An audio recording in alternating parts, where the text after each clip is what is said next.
Okay guys, so up until this point we have been talking about how we can write the inverse of functions and how we can also graph inverse functions. Okay, now we're going to talk about logarithmic functions or log functions. So this is going to be a brief intro. And now log functions tend to trip a lot of students up or a lot of people up. Okay, so we're going to try to take it slow with this, and we're really going to try to understand what a log function is, so then that will get rid of any confusion as we progress. Okay? So a log function is very simple. All right? It's simply the inverse of an exponential. All right? So what is an exponential? So if I write this over here, y equals 5x. Okay? This is considered an exponential. All right? An exponential is anything that has an exponent, okay, and it is using a variable. So in this case, we have an exponent of x. This is going to be considered exponential growth, meaning when we go to graph this, we're going to have a graph such as this. It's going to grow exponentially. Okay, so this would be called exponential growth. We can also have exponential decay. That looks something like this.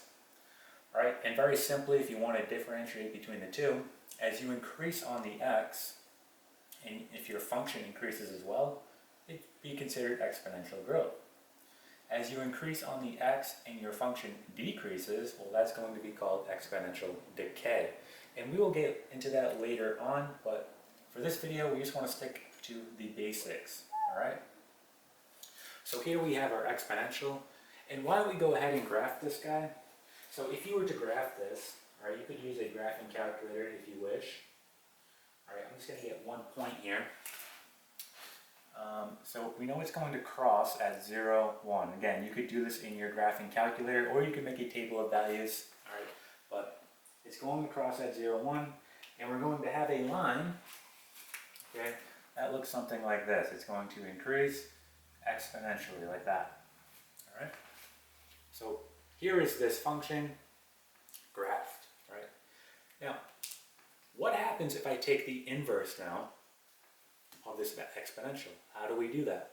Well, we know how to do that. When we want to take the inverse of a function, right, we replace the x, the y with x, and the x with y. So if we wanted to get the inverse here, I'm going to replace this y with x, and I'm going to replace this x with y.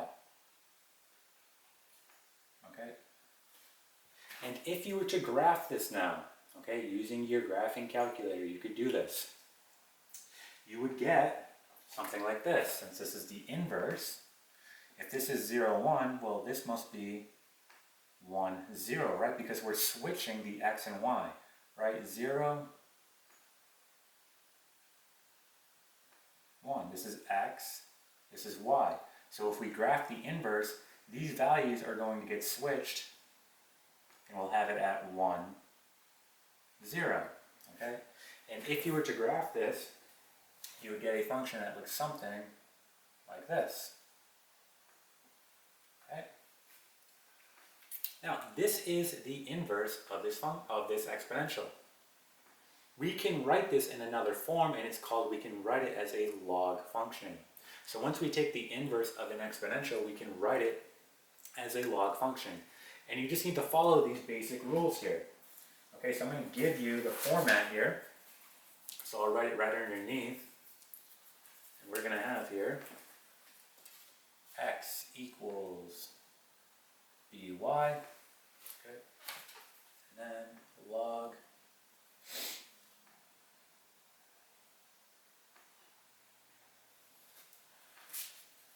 So stay with me. Here is our exponential.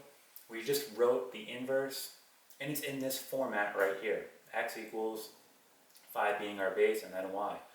Well, we can take this inverse now of our exponential and write it as a log. And if we wanted to do that, we simply just follow the formula here. So we're going to write log, and our base, which is 5, so a base of 5, then x, and this will equal y. If you were to put this in your graphing calculator, you would graph the same function that you have here. So to be clear here, this and this are the same thing, okay?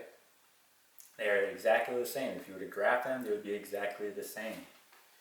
Okay, so the takeaway here is a log function is simply an inverse of an exponential.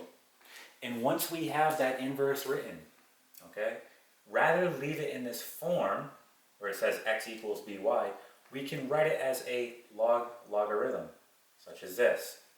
All right, and we can put it in this form. All right.